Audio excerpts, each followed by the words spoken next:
We are on week 5 of the 10-week challenge, which means you guys are all halfway done and killing it. So we're going to start in on our mentality portion of the 3-part process. So the third part of the 3-part process is mentality.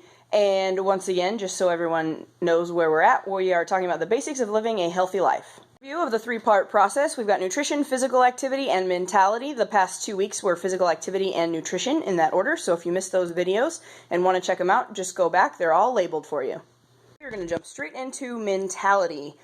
So really quickly, we're going to focus on those happy chemicals that your body likes so much. So basically, your brain has to be in line with your body, otherwise your true, complete, and best self cannot be reached. So these are the 4 predominant happy chemicals that you've got going on.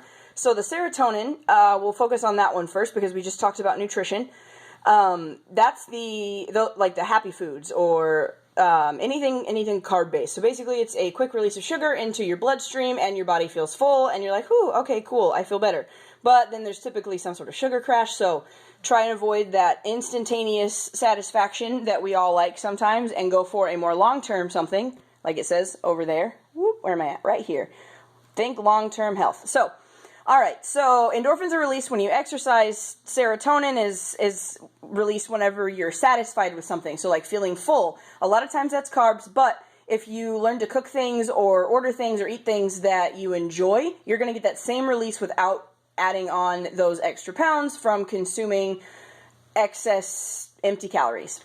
Dopamine is another one. Addiction and reward is what that one responds to. So make sure to reward yourself after a hard week or after you've met a goal. And that doesn't mean, oh, I dropped 10 pounds, so I'm going to go eat an entire chocolate cake, because that puts your body and your brain in the habit of thinking, okay, if I work out, that means I can eat like crap.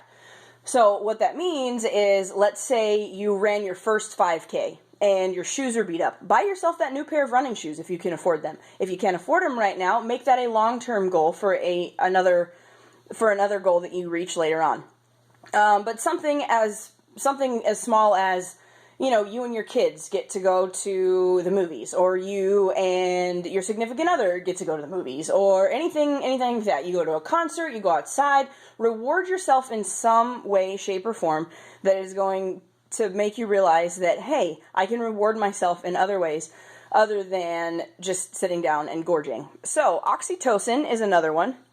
That's the love and bonding, which if you celebrate with friends, family, kids, spouse, significant other, your dogs, whatever makes you happy, if you celebrate with them, your body is releasing multiple different happy chemicals, and that's good because then your body is releasing less of the cortisol.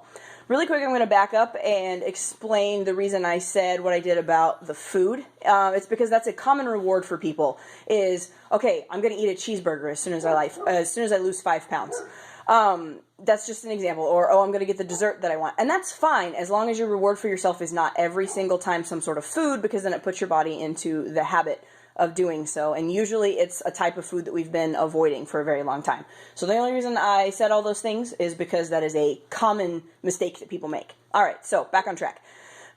Bad feelings, stress, cortisol, think long-term health. So basically, if something is stressing you out, if possible, remove it from your life. Or take a second, meditate on it, think about, you know what, in the long run, is this really important? Because the more stressed out you get, the more cortisol your body releases. Another aspect that people don't realize is making their body release cortisol is when you get down on yourself. So right underneath everything that I've just talked about is positivity is key. Anytime you get down on yourself and I didn't meet this goal as fast as I should have, or oh man, I suck, or oh gross, I'm fat, or anything negative and horrible that you could possibly say about yourself that we all do all too often, that is just making your body respond the same way that your brain is by storing that or using that cortisol to store extra fat, and that's just going to make you feel worse. So stay positive. Remind yourself over and over again that, you know what, I'm a work in progress, and you know what, that's okay. No big deal. So what if you don't meet your first goal? You miss it by a half a pound. Don't freak out. Make it up on the next one.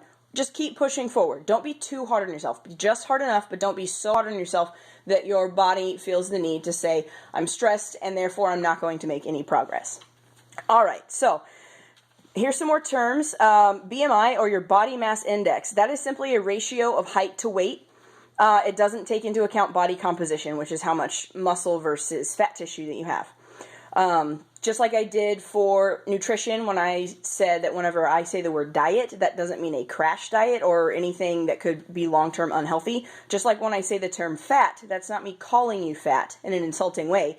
That is simply recognizing that we all have stores of adipose tissue on our bodies, some of us more than what is healthy, and some of us less than what is healthy, some of us right where we need to be. So whether you are working on maintenance, losing, or gaining, depending on what your personal health requires, the body mass index does not necessarily dictate your body composition. It is simply a ratio of height to weight.